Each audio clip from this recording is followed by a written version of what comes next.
চুয়াডাঙ্গায় জেলা task force committee ও জাতীয় ভোক্তা অধিকার সংরক্ষণ অধিদপ্তর কর্তৃক জীবননগরের আসাদহ রোডে অভিযান চালিয়ে জীবননগর বিডিআর ক্যাম্পের সামনে মেসার্স নিশান ট্রেডার্স নামক প্রতিষ্ঠানকে পূর্বে সতর্ক করা সত্ত্বেও আবারও তদারকিতে অননুমোদিত ও নিম্নমানের নকল ভেজাল শিশু খাদ্য বিক্রয়, মেয়াদোত্তীর্ণ ও মেয়াদ মূল্যবিহীন পণ্য ও বেনামি ক্ষতিকর রং মেশানো শিশু খাদ্য, চিপস ও বিভিন্ন খাবারের প্যাকেটে প্লাস্টিকের খেলনাযুক্ত অস্বাস্থ্যকর শিশু খাদ্য বিক্রয়ের প্রমাণ পাওয়া সহ অনুমোদনবিহীনভাবে বিভিন্ন নিম্নমানের শিশু খাদ্য তৈরির সরঞ্জাম পাওয়া যায়। উক্ত অপরাধে প্রতিষ্ঠানটির মালিক মতিয়ার রহমানকে ভোক্তা অধিকার সংরক্ষণ আইন 2009 37 ও 41 ধারায় 1,50,000 টাকা জরিমানা করা হয়।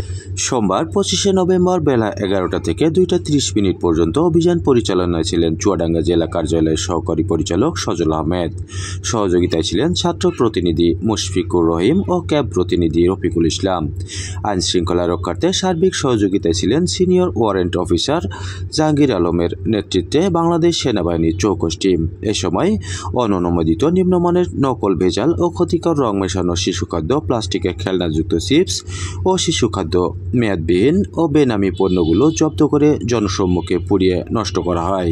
একই সাথে সকল ব্যবসায়ীদের সতর্ক করা হয় এবং সবাইকে ন্যায্য মূল্যে পণ্য ক্রয় বিক্রয়, ভাউচার সংরক্ষণ ও মূল্য তালিকা প্রদর্শন করতে বলা হয়। সচেতনামূলক লিফলেটও এ সময় বিতরণ করা হয়েছে। জনস্বার্থে এ অভিযান অব্যাহত থাকবে বলে জাতীয় ভোক্তা অধিকার সংরক্ষণ অধিদপ্তরের সহকারী পরিচালক সজল আহমেদ জানিয়েছেন।